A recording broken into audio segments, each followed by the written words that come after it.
In this session, we are going to understand what is a transversal. To understand transversal line, let us move back to the concept of intersecting lines. We have already discussed that when two lines cross each other, they meet at a point, and the angles so formed on the opposite sides are the pair of vertically opposite angles. Same thing when we talk about transversal, the overall concept remains the same, but there is a slight difference that here the line which intersects is only one. One line is intersecting other. But in case of transversal line, there has to be two or more than two lines, and the line which will intersect this three lines, this is called as your transversal. Say for example, here we have three lines, line L, M and line N. You see that we have two or more than two lines, and one line is intersecting all the three lines at distant point. Correct? Here the point of intersection is only one. Here you can see at 3 points it is intersecting. This is called as transversal line. So the definition of transversal line is a line that intersects two or more lines at distant point. This line is your transversal line. Let us take some examples. Can you suggest where in real life you have seen such transversal lines? I'll tell you. Think about the railway tracks. What do you see? Don't you see from one track, one train passes by from this railway track. Same way you have sometimes tracks which are crossing each other. What is this? See, two lines. They are getting intersect by one line at distant point. Here also two lines. See, this is also intersecting the two different lines at distant point. So these two are transversal line T1 and T2. The two lines which are parallel to each other.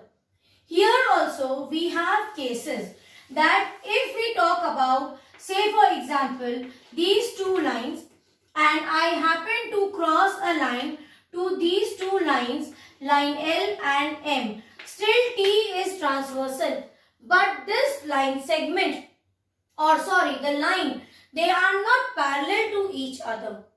There are angles formed whenever there is a transversal.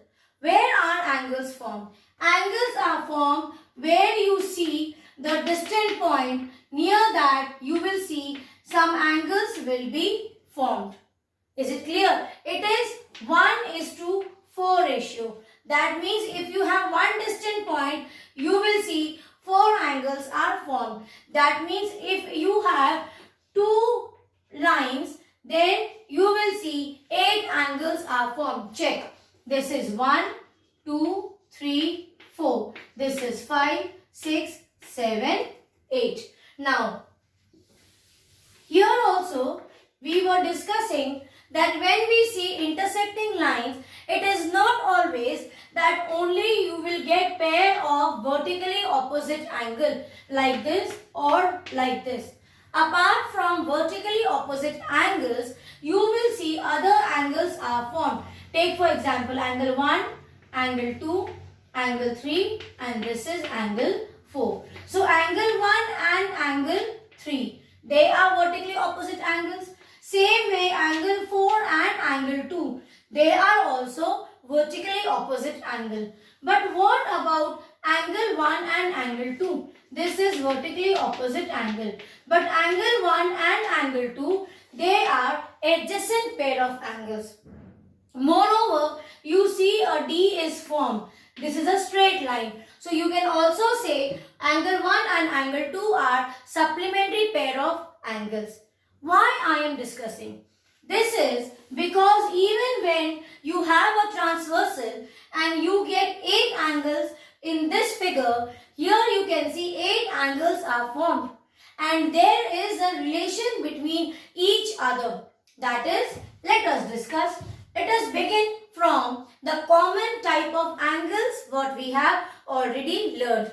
We have learned when you get a figure like X, you will always get vertically opposite angles. So let us see here. Just ignore this part. I will draw in rough here. This line T and only this much part. That is 1, 2, 3 and 4. So can you see intersecting lines?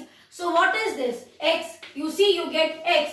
That is angle 1 and angle 3. Also angle 2 and angle 4. What are they? They form pair of vertically opposite angles. Same way for this also now you can understand that angle 6 and angle 8. What are they? Angle 6 and angle 8 and here angle 5 and angle 7. They also form vertically opposite pair of angles. So that concept lies here also. Now let us talk about adjacent pair of angles.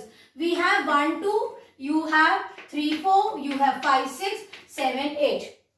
Okay. Now apart from vertically opposite angles, now we are going to learn about some more different types of angles.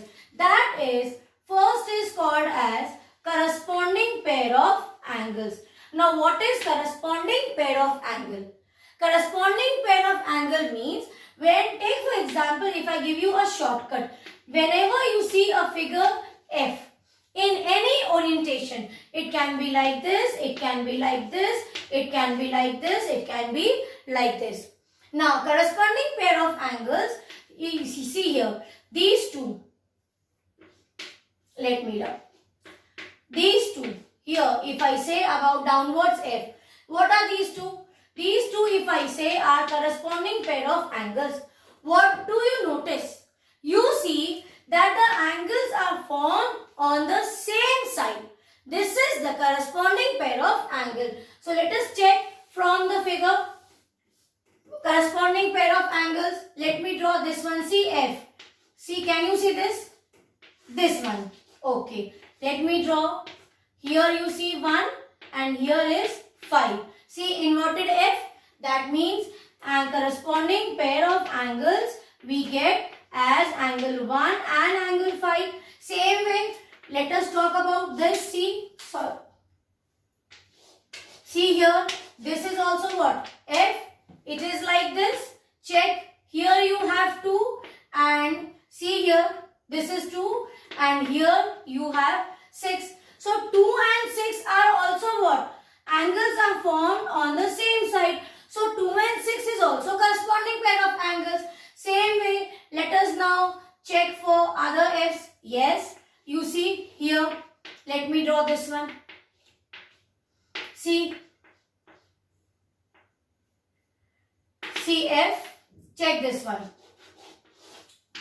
It is F, correct? You hide everything. See F. This is 4 and here you have 8. So angle 4 and angle 8 will also form corresponding pair of angles. Same way, let us see other F. See here, like this. If you see, this is 7 and this is 3. Hide the other, let me draw it again.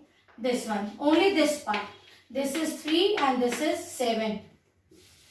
Now check 3 and 7 are also at the same side of that line through which we got a transversal. So 3 and 7 is also your corresponding pair of angles.